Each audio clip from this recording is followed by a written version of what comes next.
القاب سے نوازا ہے. ان کو ملا لکھا ہے, ملا آج کا ملا نہیں ہے, ملا جیمن, ملا دو پیازا جو بڑے عالم تھے, ملا ان کو لکھا ہے.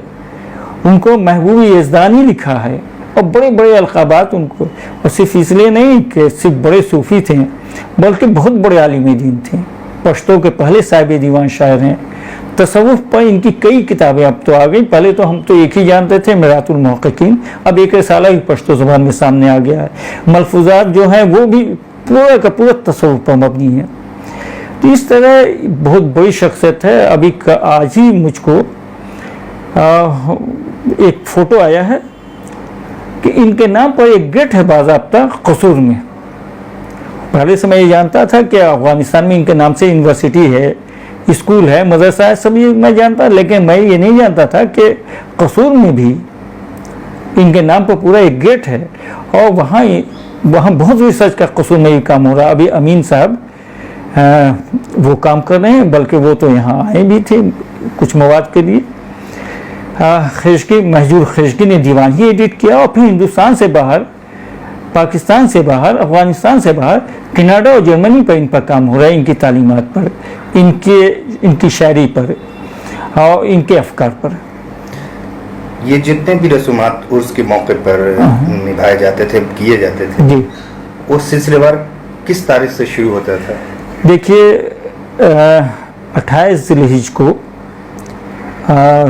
دو کام ہوتا تھا. یعنی ایک تو یہ کہ رسم گاگر, اور اس کے بعد مغرب کی نماز کے بعد میلاد شریف, اور صبح میں قرآن خوانی.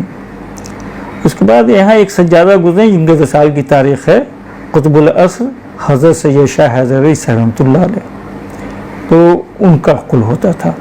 مریدین متوسلین 28 تاریخ کی صبح ہی سے آنا شروع ہو جاتے تھے. 29 کو مزار شریف کی صفائی ہوتی تھی جس کو غسل کا نام دیا جاتا ہے. پھر شام میں قطب الاقطاب حضرت شاہ شول دیوان رحمۃ اللہ علیہ کا فاتحہ ہوتا ہے دال اور روٹی پر, جو بڑا مشہور ہے. اور فرسٹ ذی الحجہ کو, یعنی 1 ذی الحجہ کو پورے سلسلے طریقت, یعنی جو ہم لوگ کا سلسلہ قادریہ رضا شاہی, ان کے تمام بزرگوں کے نام سے قل ہوتا ہے, اور لنگر عام ہو جاتا ہے. اس کے بعد 2 ذی الحجہ کو یہاں کے تاریخ کے مطابق جو صاحب سجادہ ہوگا وہ اپنے پیر کا قل کرے گا اس میں, بعد نماز شام, اور پھر محفل سما. 2 کے دن میں مجلس تسخیر ہوتی ہے, یعنی جو صوفیانہ طریقے کی مجلس ہوتی ہے وہ ہوتی ہے جس میں ورد و وظائف وغیرہ ہوتے ہیں. 3 ذی الحجہ کو جو آج کا دن ہے, صبح میں قرآن پڑھتے ہیں. ظہر کی نماز, اور پہلے یہ ہوتا تھا کہ صاحب ایوارڈ کا پروگرام ہوتا تھا, اور لیکچر یا سیمینار ہوتا تھا, تو جو سال نہیں ہے مشاعرہ ربیع الاول کے موقع پر ہوتا ہے. یعنی اس موقع پر تصوف پر سیمینار ہوتا تھا. بعد نماز ظہر 3 ذی الحجہ کو جو آج بھی ہوا, وہ حضرت کے پیر یعنی حضرت شیخ الاسلام حضرت بہلول الدریائی رحمۃ اللہ علیہ اور حضرت بایزید روشان رحمۃ اللہ علیہ کا قل ہوتا ہے. تھوڑا دیر محفل سما ہوتی ہے. مغرب کی نماز کے بعد فضائل آفتاب شید, یعنی آفتاب شید حضرت دیوان شاہرانی رحمۃ اللہ علیہ کے حالات بیان ہوتے ہیں. اس کے بعد 10 بجے رات میں وہی جلوس گدی کا پروگرام ہوتا ہے, یعنی بزرگوں کا لباس پہن کے سجادہ گدی پر آتا ہے.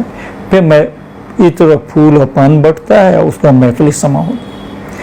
صبح کی نماز سے قبل آخری قل ہوتا ہے, اور جو پوری عالمی انسانیت کے لیے, پوری دنیا کے لیے, تمام مریدین متوسلین کے لیے دعائیں ہوتی ہیں. پھر تھوڑا دیر کے لیے قوالی ہوتی ہے. اس بیچ میں نماز کی پوری پابندی رکھی جاتی ہے کہ کسی ٹائم کا نماز حج نہیں ہو کسی کا. یعنی رسومات اسی انداز سے رکھے گئے ہیں کہ نماز سے ملا کے جیسے ایک نماز جیسے ختم ہوئی پھر وہ رسم شروع ہوتا ہے. ایک چیز اور بھی جو ہم بتانا چاہیں گے, ہم اس لیے بتانا چاہیں گے کہ صاحب اس سے کوئی میرے یہ نہ